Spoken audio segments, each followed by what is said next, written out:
Hello student, आज आपण बघू रिझॉल्विंग पॉवर आणि यामध्ये फर्स्ट ऑफ ऑल आपण बघू रिझॉल्विंग पॉवर ऑफ मायक्रोस्कोप.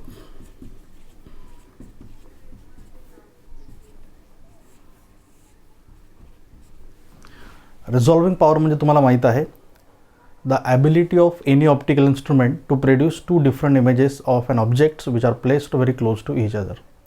एकमेकांच्या खूप जवळ ठेवलेल्या दोन ऑब्जेक्टला वेगळं करून दाखवण्याची एखाद्या ऑप्टिकल इन्स्ट्रुमेंटची जी क्षमता असते, जी ॲबिलिटी असते, त्याला आपण त्या ऑप्टिकल इन्स्ट्रुमेंटचा काय म्हणतो, रिझॉल्विंग पॉवर. आपण बघितलेलं आहे की जर एकमेकांच्या खूप जवळ ठेवलेल्या दोन ऑब्जेक्टला एखादा ऑप्टिकल इन्स्ट्रुमेंट जर आपल्याला वेगळं करून दाखवू शकत असेल तर त्या ऑप्टिकल इन्स्ट्रुमेंटचा रिझॉल्विंग पॉवर, वेगळं दाखवण्याची ॲबिलिटी ही कशी आहे, जास्त आहे असं आपल्याला म्हणता येते. आणि आपल्याला माहीत आहे की जो ऑब्जेक्ट खूप कमी अंतरावर असणाऱ्या दोन ऑब्जेक्टला, म्हणजे the minimum distance between two objects for which the objects are seen separately through any optical instrument is called its limit of resolution. म्हणजेच काय की दोन ऑब्जेक्टमध्ये असणारं जे कमीत कमी अंतर आहे, की ज्या कमीत कमी अंतराला दिलेल्या ऑप्टिकल इन्स्ट्रुमेंटमधून त्याची आपल्याला वेगळी इमेज दिसते, त्या मिनिमम डिस्टन्सला आपण त्या ऑप्टिकल इन्स्ट्रुमेंटचं काय म्हणू शकतो, लिमिट ऑफ रेझोल्युशन. त्यामुळे ज्या ऑप्टिकलचं लिमिट ऑफ रेझोल्युशन कमी, त्याचा रिझॉल्विंग पॉवर कसा जास्त. म्हणजे कमी अंतरासाठी जास्त सेपरेट झालेली इमेज दाखवत असेल तर रिझॉल्विंग पॉवर कसा जास्त आहे, साहजिक आहे. याच्यावर आपल्याला सांगता येणार that resolving power is the reciprocal of what, limit of resolution. Okay, limit of resolution म्हणजे काय, the minimum distance between two point object for which they can seen separately. जसं एक्झाम्पल आपण कन्सिडर करू. बघा, इथे दोन पॉईंट ऑब्जेक्ट आपण घेतलेत असे, आणि या दोघांमधलं डिस्टन्स आपण कन्सिडर करू, सपोज 4 मायक्रोमीटर आहे. ओके, या दोघांमधलं डिस्टन्स जे 4 मायक्रोमीटर आहे, या डिस्टन्ससाठी ए या ऑप्टिकल इन्स्ट्रुमेंटमधून या दोघांची आपल्याला जस्ट रिझॉल्व झालेली इमेज जर दिसत असेल, जस्ट एकमेकांपासून सेपरेट झालेली इमेज जर दिसत असेल, तर याचा अर्थ ए हा जो ऑप्टिकल इन्स्ट्रुमेंट आहे, हा ऑप्टिकल इन्स्ट्रुमेंट दोन ऑब्जेक्टमधलं जर कमीत कमी अंतर 4 मायक्रोमीटर असेल तर त्याला काय दाखवू शकतो, वेगळं. पण 4पेक्षा जर कमी असेल, दॅट इज 3 मायक्रोमीटर जर डिस्टन्स असेल यांच्यामधलं, तर एमधून त्याच्या आपल्याला सेपरेट इमेज दिसू शकतात का, नाही. मग ज्या कमीत कमी अंतरासाठी सेपरेट इमेज दिसू शकतात, त्या कमीत कमी अंतराला त्या ऑप्टिकल इन्स्ट्रुमेंटचं काय म्हणतो आपण, लिमिट ऑफ रेझोल्युशन. आलं लक्षात? ओके, सपोज बी एक ऑप्टिकल इन्स्ट्रुमेंट घेतला अगेन आपण इथे, आणि बी या ऑप्टिकल इन्स्ट्रुमेंटमधून फर्दर आपण या दोन ऑब्जेक्टला बघितलं की ज्यांच्यामधलं डिस्टन्स किती आहे, 4 मायक्रोमीटर आहे. पण बीमधून बघताना या दोघांच्या आपल्याला दोन सेपरेट इमेज दिसल्या का, नाही. त्यांची एकच, they are found to be not resolved. But if now the distance is increased up to 5 micrometer, now we are able to see the different images of these two objects which are separated by a distance of 5 micrometer. But the images which are formed due to this optical instrument B is found to be just resolved. Then this 5 micrometer distance is actually called limit of resolution of B. म्हणजे काय, 5 micrometre distance जर दोन ऑब्जेक्टमधला असेल तरच बी आपल्याला काय करून दाखवू शकत आहे, वेगळं करून दाखवू शकत आहे. पण त्याच्यापेक्षा कमी असेल तर तो दाखवू शकतो का, नाही. म्हणजे या कमीत कमी डिस्टन्सला बी दोन ऑब्जेक्टला आपल्याला वेगळं करून दाखवतो. म्हणून या मिनिमम डिस्टन्सला आपण बीचं काय म्हणतो, लिमिट ऑफ रेझोल्युशन. आणि याच्याच रेसिप्रोकलला आपण त्याचा काय म्हणतो, रिझॉल्विंग पॉवर. कळलं सगळ्यांना? पुन्हा एकदा, सपोज आपण काय केलं, बघा इथे मी खूप सारे असे डॉट्स इथे काढले, एकमेकांच्या खूप जवळ जवळ जवळ जवळ असे. एक असा एक ऑब्जेक्ट तयार केला which is actually made up of large number of such dots which are very closed. असं खूप जवळ जवळ असे आहे. आणि आता काय केलं आपण, सपोज तुमच्याकडे दोन मोबाईल आहेत वेगवेगळ्या किमतीचे,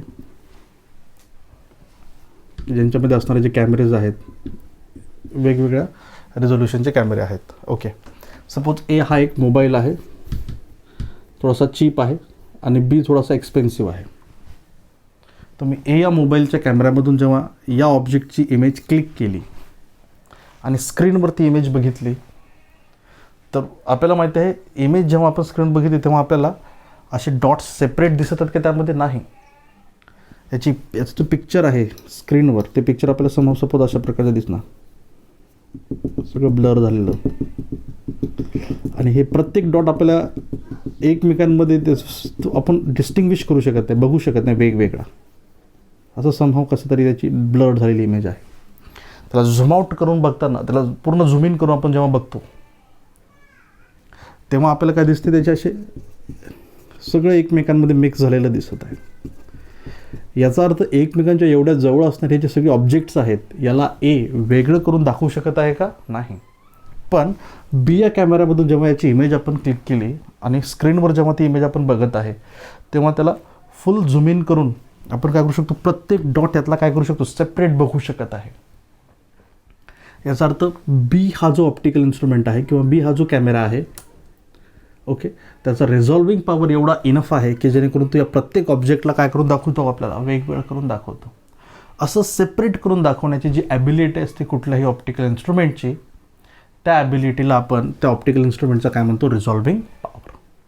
असाच रिझॉल्विंग पॉवर आपल्याला इथे कॅल्क्युलेट करायचा आता कशाचा, मायक्रोस्कोपचा. तर तुम्हाला माहिती आहे मायक्रोस्कोप म्हणजे, आपल्याला माहिती आहे मायक्रोस्कोप आपण यूज करतो कशासाठी, एकदम स्मॉल असणारे जे ऑब्जेक्ट्स आहेत, ओके, की जे आपल्याला आपल्या उघड्या डोळ्याने दिसत नाहीत, अशा ऑब्जेक्टला जर केअरफुली ऑब्झर्व करायचं असेल तर आपण यूज करतो कशाचा, मायक्रोस्कोपचा. जसं आपल्याला माहिती आहे मायक्रो ऑर्गॅनिझम आहेत, आलं लक्षात, वेगवेगळ्या स्लाईड्स आपण ज्या बघतो बायोच्या लॅबमध्ये, की ज्याचे ऑब्जेक्ट्स खूप स्मॉल असतात, एकदम स्मॉल राहतात, की ज्यांना आपण आपल्या उघड्या डोळ्यांनी बघू शकतो का नाही, अशा ऑब्जेक्टला जर आपल्याला ऑब्झर्व करायचं असेल तर आपण यूज करतो कशाचा, आहे मायक्रोस्कोपचा. आता बघा आपल्याला माहिती आहे मायक्रोस्कोपमध्ये जेव्हा आपण आयपीसमधून ऑब्जेक्टला ऑब्झर्व करत आहे, खाली ठेवलेल्या ऑब्जेक्टला आपण ऑब्झर्व करत आहे, तेव्हा आपल्याला माहिती आहे ऑब्जेक्टवर आपण काय इन्सिडेंट करतो, लाईट इन्सिडेंट करतो. एक्सटर्नल सोर्स त्याच्यावर काय करते, लाईट इन्सिडेंट करते आणि वरून आपण त्यांना बघतो. आता मायक्रोस्कोपमध्ये जो आपण ऑब्जेक्ट बघत आहे त्याची साईज खूप स्मॉल आहे, की जी कंपॅरेबल आहे with the wavelength of light. म्हणून तो लाईट अशा ऑब्जेक्टवर पडल्यानंतर त्याचं काय होते, डिफ्रॅक्शन होतं. आणि जेव्हा आपण मायक्रोस्कोपमधून त्याची इमेज ऑब्झर्व करतो तर त्याच्यावर होणाऱ्या लाईटच्या डिफ्रॅक्शनमुळे त्याची इमेज आपल्याला दिसते कोणत्या फॉर्ममध्ये, डिफ्रॅक्शन पॅटर्नच्या फॉर्ममध्ये. आता हे मायक्रो ऑर्गॅनिझम जर एकमेकांच्या खूप क्लोज असतील, असे जवळजवळ जर असतील, तर दोघांच्या डिफ्रॅक्शन पॅटर्नच्या फॉर्ममध्ये तयार होणाऱ्या ज्या इमेज आहेत त्याची डिफ्रॅक्शन पॅटर्न एकमेकांवर काय होतील, ओव्हरलॅप होतील. त्यामुळे या दोन मायक्रो ऑर्गॅनिझमच्या दोन सेपरेट इमेज दिसण्याच्या ऐवजी त्याची काय दिसणार, आपल्याला एकच इमेज दिसते एकमेकांमध्ये मिक्स झालेली. अलग लक्षात. मग आपण काय करतो, स्क्रू रोटेट करतो की जेणेकरून ऑब्जेक्टिव्ह आणि आयपीस यांच्यामध्ये डिस्टन्स इन्क्रीज होते.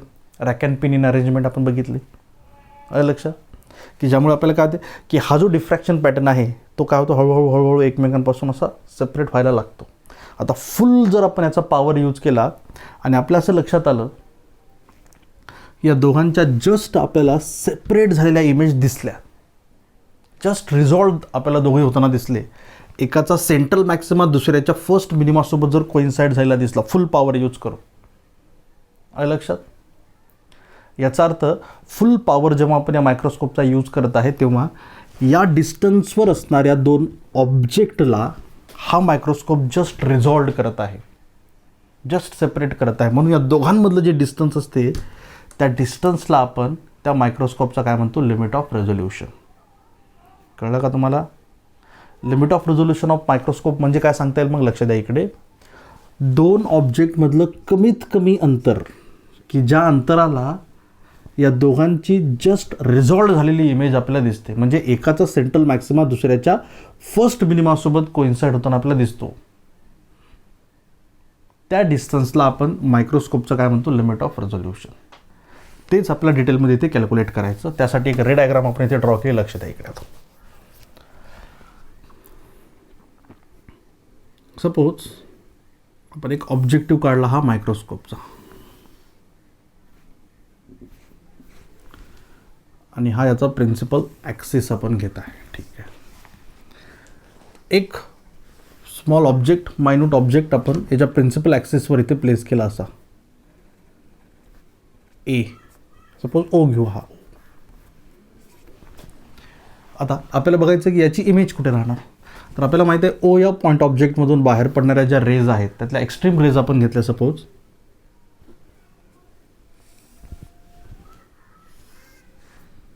अशा आफ्टर रिफ्रॅक्शन त्या कॉन्व्हर्ज होत आहे इथे, आणि इथे याची आपल्याला काय दिसते, आय इमेज तयार होताना दिसते. सपोज हा घेतला आपण MN, ह्या ऑब्जेक्टिव्हची डायमीटर आहे. ओके. आता इथे जी इमेज तयार होते आपल्याला माहिती आहे की हा ऑब्जेक्ट खूप स्मॉल असल्यामुळे ही इमेज कशाच्या फॉर्ममध्ये राहणार, डिफ्रॅक्शन पॅटर्नच्या फॉर्ममध्ये राहणार. म्हणजे काय,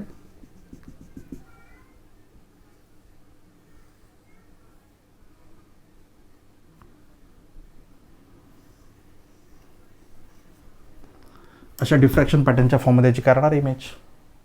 इथे सेंट्रल मॅक्सिमा राहणार याचा, आणि सराउंडेड बाय सेकंडरी मिनिमा आणि सेकंडरी मॅक्सिमाच आहे लक्षात.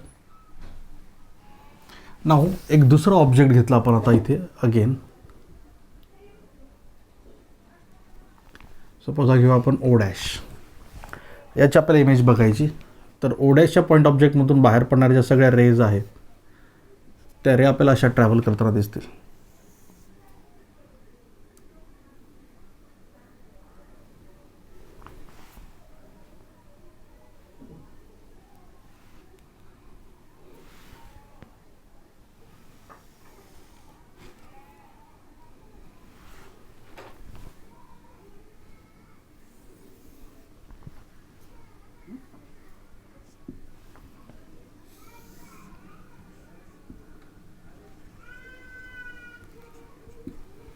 आय डॅश करायलाची इमेज राहिली.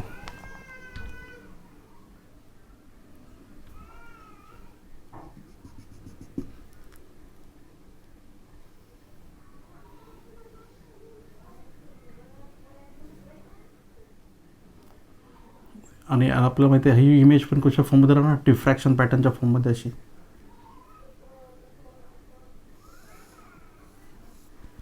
ओके.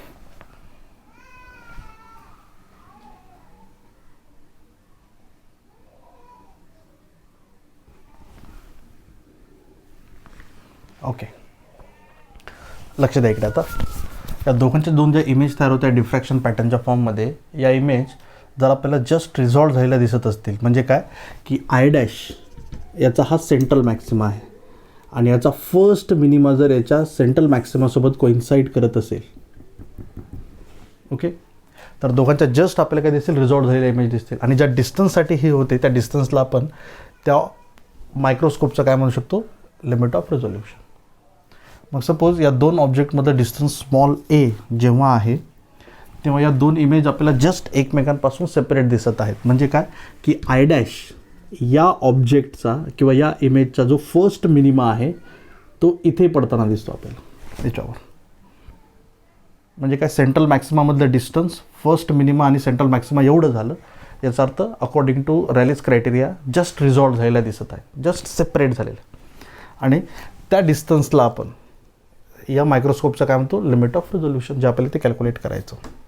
मग आपल्याला माहिती आहे आय डॅश या डिफ्रॅक्शन पॅटर्नमधल्या फर्स्ट मिनिमा जर इथे पडत असेल याच्यावर, तर या डिस्टन्सला आपण या मायक्रोस्कोपचं काय म्हणतो, लिमिट ऑफ रेझोल्युशन. आलं लक्षात. मग आपल्याला बघायचं आता इथे फर्स्ट मिनिमासाठी कंडिशन काय आहे, इथे फर्स्ट मिनिमा तयार होण्यासाठी. ओके. मग आता आपल्याला माहिती इथे जर फर्स्ट मिनिमा तयार होत असेल तर आपल्याला फाइंड आउट करावं लागेल या पॉईंटवर ओ डॅश या पॉईंट ऑब्जेक्टमधून बाहेर पडणाऱ्या लाईटचा पाथ डिफरन्स काय. इथे जर फर्स्ट मिनिमा असेल तर तो पाथ डिफरन्स इक्वल टू काय असतो, लॅम्बडा. आपण बघितलं होतं diffraction, proper diffraction due to single स्लेटमध्ये, की थिटा या डिफ्रॅक्टिंग अँगलवर जर मिनिमा असेल तर त्या पॉईंटवर पाथ डिफरन्स किती राहतो, लॅम्बडा राहतो. इथे जर फर्स्ट मिनिमा असेल याचा, तर याच्या ऑब्जेक्टमधून बाहेर पडणाऱ्या लाईटचा या पॉईंटवर असणारा पाथ डिफरन्स किती असायला पाहिजे, लॅम्बडा. ते इथे आपल्याला कॅल्क्युलेट करायचं, पाथ डिफरन्स. मग इथे आय या पॉईंटवर ओ डॅशमधून बाहेर पण लाईटचा पाथ डिफरन्स इथे आपल्याला लिहिता येणार. इथे लिहू आपण path difference at I due to light from O dash is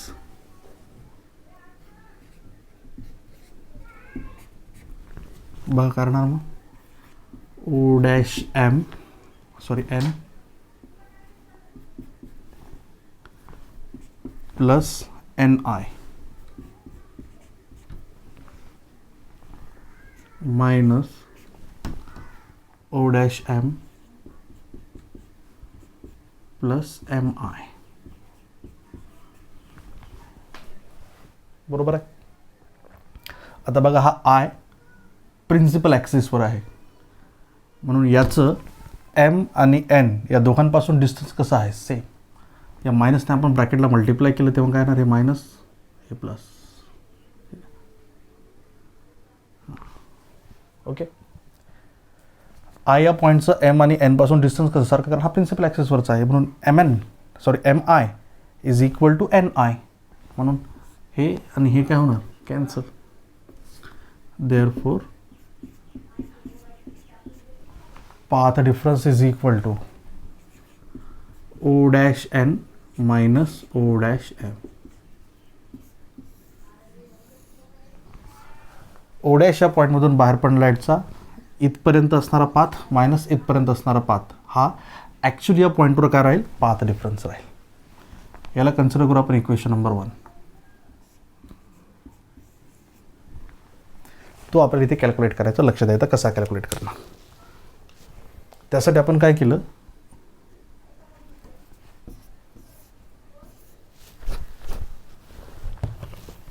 ओ या पॉईंटपासून आपण परपेंडिक्युलर ड्रॉ केला यावर.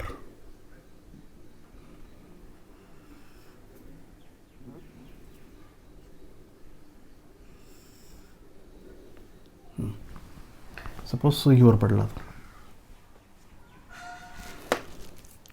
नाव आपण या एम डॅश ओला ओ डॅश एमला एक्सटेंड केलं समोर असं. आता बघा हा परपेंडिक्युलर आहे. ओके. हा परपेंडिक्युलर असल्यामुळे आपल्याला काय मिळणार इथे परपेंडिक्युलर असल्यामुळे या एन सी आणि एन ओ दोघांचं अंतर कसं राहील same. From the geometry of figure बघा इथे C N is equal to O N right. तसेच हा जो एक्सटेंड केला आपण याच्यावर पण एक परपेंडिक्युलर टाकला आपण ओ पासून.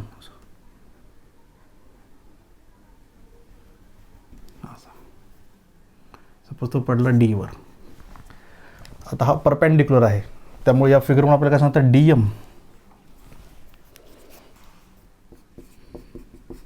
Is equal to O M. D M is equal to O M कारण हा परपेंडिक्युलर आहे म्हणून. ओके.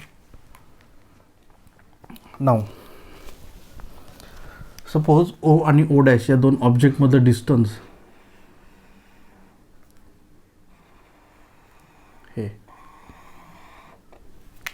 हे आपण कन्सिडर करू. सपोज ए आहे माहीत आहे आपल्याला ए. ओके. आता इथे बघा हा अँगल जर अल्फा असेल बघा प्रिन्सिपल ॲक्सिस आणि हा यांच्यामधला तर डेफिनेटली हा अँगल पण किती येतो अल्फाच. हा अँगल अल्फा असेल कारण प्रिन्सिपल ॲक्सिस आहे आलं लक्षात. आणि आपल्याला माहिती दोन्ही अँगल कसे राहतील सेम त्यामुळे हा अँगल पण काय राहणार अल्फाच येणार. इथे बघा आता राईट. आता या फिगरवरून आपल्याला डिस्कस करता येईल. बघा आता इथे O dash N but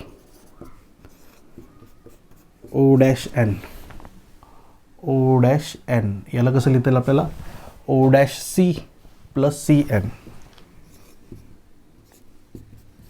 right. आणि ओ डॅश एमला कसं लिहिता येईल, ओ डॅश एमला D M minus O dash D.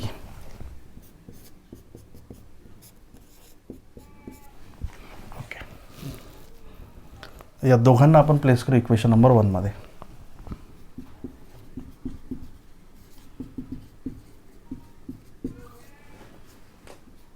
Path difference is equal to O dash M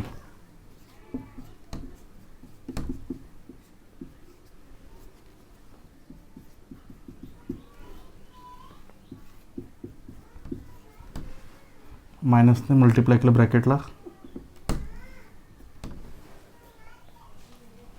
आता बघा C N is equal to, इथे बघा इथे लिहू आपण, C N is equal to O N.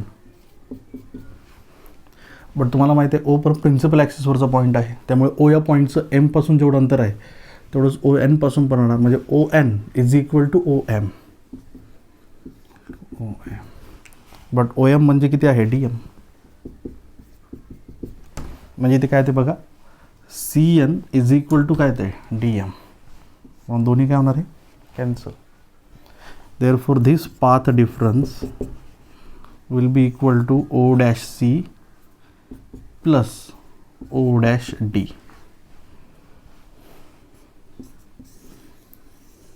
Okay, I या पॉईंटवर ओ डॅश या पॉईंट ऑब्जेक्टमधून बाहेर पडणाऱ्या लाईटचा पाथ डिफरन्स हा O dash D plus O dash C आहे. आता फ्रॉम फिगर बघा, ट्रायंगल आहे, in triangle D O dash O, right angle triangle आहे हा. ओके, याच्यामध्ये साइन ऑफ अल्फाची व्हॅल्यू, साइन ऑफ अल्फाची value opposite side O dash D upon hypotenuse काय येणार A. Therefore O dash D is equal to A sine alpha. Okay, similarly triangle दुसरा, in triangle O dash C O, O dash C O हा पण right angle triangle आहे, याच्यामध्ये sine of अल्फाची value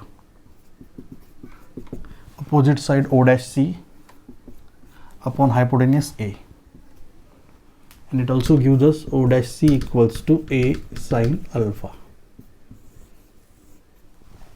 म्हणजे बघा ओ डॅश सी ची value A sine alpha, O dash D ची value A sine alpha. Therefore path difference हा जो टोटल आहे हा किती होणार, मग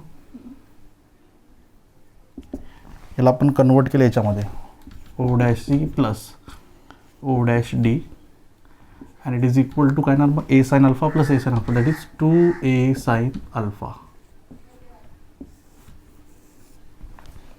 म्हणजे बघा आता ओ डॅश या पॉईंट ऑब्जेक्टमधून बाहेर पडणाऱ्या लाईटचा आय या पॉईंटवर असणारा पाथ डिफरन्स हा किती आहे, 2 sin alpha आहे. जर ओ डॅश या पॉईंट ऑब्जेक्टची जी इमेज तयार होत आहे डिफ्रॅक्शन पॅटर्नच्या फॉर्ममध्ये, त्याचा फर्स्ट मिनिमा जर इथे पडत असेल तर दोघांच्या काय होतं, जस्ट सेपरेट झालेल्या इमेज आपल्याला दिसत आहे. तेव्हा या ए डिस्टन्सला आपण या मायक्रोस्कोपचं काय म्हणतो, लिमिट ऑफ रेझोल्युशन. मग आपण हे कळलं सगळ्यांना, जॉमेट्री. ओके, बिहाइंड दिस मग आपल्याला माहित आहे बघा आता, if first minima of O dash incident on I, then images are just resolved according to what, Rayleigh's criteria, and distance between them is called what, limit of resolution. मग इथे आपल्याला घेता येईल मग, therefore for first minima at A, path difference should be equal to what? Lambda. हा path difference किती घेतला आपण आता? 2A sin alpha equals to काय ना lambda. Therefore A equals to lambda upon 2 sin alpha. This is the limit of resolution of microscope. हे या मायक्रोस्कोपचं काय लिमिट ऑफ रेझोल्युशन आहे. आलं लक्षात? ओके, सपोज इथे आपण ऑब्जेक्ट आणि ऑब्जेक्टिव्ह यांच्यामध्ये जो मीडियम आहे तो काय घेतला आपण? एअर. बट इफ एअरच्या ऐवजी जर दुसरा कुठला असेल तर हाच फॉर्म्युला ट्रान्सफॉर्म होतो. आपण इथेच लिहून टाकू, lambda upon 2 mu sine alpha. Okay, generally काय असतं बघा, to increase the resolving power and to decrease limit of resolution of microscope, the objective of microscope is deep into cedarwood oil. याचा resolving power increase करण्यासाठी याच्या ऑब्जेक्टिव्हला कशामध्ये बुडवतात? सीडरवूड ऑइलमध्ये, की जेणेकरून त्याची एक कोटिंग त्याच्या अराउंड तयार होते, ज्याचा रिफ्रॅक्टिव्ह इंडेक्स म्यू आपण कन्सिडर केला. यामुळे काय होते की याचा लिमिट ऑफ रिझोल्युशन काय होत आहे? डिक्रीज होत आहे आणि रिझॉल्विंग पॉवर काय होत आहे? इन्क्रीज. देअरफॉर याचा रिझॉल्विंग पॉवर लिहितील आपल्याला माहिती आहे लिमिट ऑफ रेझोल्युशनचा रेसिप्रोकल म्हणजे resolving power. Therefore resolving power equals to 1/A and resolving power will be lambda upon 2 mu sine alpha. Sorry, reciprocal आहे 2 mu sine alpha upon lambda. हा आहे resolving power of microscope. मी जेव्हा आपल्याला सांगतो ना, resolving power of microscope is inversely proportional to wavelength of light. त्यामुळे shorter वेवलेंथचा लाईट जर आपण यूज करत असेल तर रिझॉल्विंग पॉवर आपल्याला काय मिळतो? हायर. कळलं सगळ्यांना हे? ओके, आता जनरली आपल्याला माहीत आहे की जे मायक्रोस्कोप राहतात त्या मायक्रोस्कोपमध्ये जे ऑब्जेक्ट आपण ऑब्झर्व करत आहे त्या ऑब्जेक्टला आपण एक्सटर्नल लाईटने काय करतो? इल्युमिनेट करतो. बट इफ नाव जे ऑब्जेक्ट्स आपण बघत आहे ते ऑब्जेक्ट स्वतः लाईटचे सोर्सेस जर असतील, if the two objects are self luminous, स्वतः लाईटचे सोर्स असतील, तर हा जो पाथ डिफरन्स आहे हा लॅम्बडाच्या ऐवजी आपल्याला किती घ्यावा लागणार? 1.22 लॅम्बडा. बट कोणत्या केसमध्ये? For self luminous object. आणि तेव्हा हाच फॉर्म्युला रिझॉल्विंग पॉवरचा काय होणार? मग 1.22. लिमिट ऑफ रिझोल्युशनचा काय ना 1.22. म्हणजे 1.22 हा फॅक्टर आपण इथे ॲड करत आहे for an object which are self luminous. जर ओ आणि ओ डॅश हे दोन ऑब्जेक्ट स्वतः लाईटचे सोर्सेस जर असतील तर फॉर्म्युला इथे काय लिहायचं? 1.22. आणि जर नसतील तर 1.22 कॅन्सल. आलं लक्षात? This is the resolving power of microscope. This term is called numerical aperture of telescope, mu sin alpha. आपल्याला माहिती आहे की मायक्रोस्कोपचा ऑब्जेक्टिव्ह जेवढा मोठा असेल अल्फाची व्हॅल्यू तेवढी कशी राहणार? जास्त. रिझॉल्विंग पॉवर पण तेवढंच कसं येईल? जास्त. आलं लक्षात? न्यूमेरिकल अपर्चर जर इन्क्रीज होत असेल तर रिझॉल्विंग पॉवर पण काय होतं? मग इन्क्रीज होतो. दिस is the resolving power of microscope. Geometry behind resolving power of microscope. कळलं कसं काय? नाही? Okay, this is resolving power.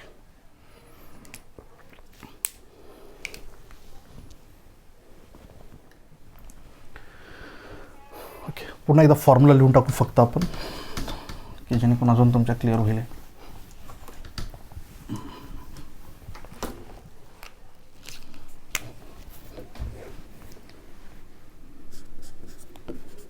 If objects are non-luminous, okay, then limit of resolution is equal to A, and it is equal to what? Lambda upon 2 mu sine alpha.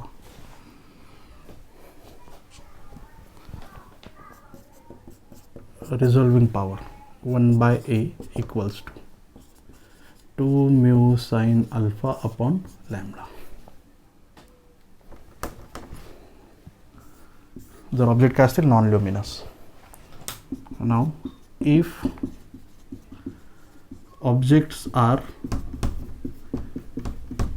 self-luminous, then limit of resolution is equal to A, and it is equal to 1.22 lambda upon 2 mu sine alpha, and its resolving power will be 1 by A, and it is equal to 2 mu sine alpha upon 1.22 lambda. Okay, in this, mu sine alpha is called numerical aperture. This is resolving power of microscope. Thank you.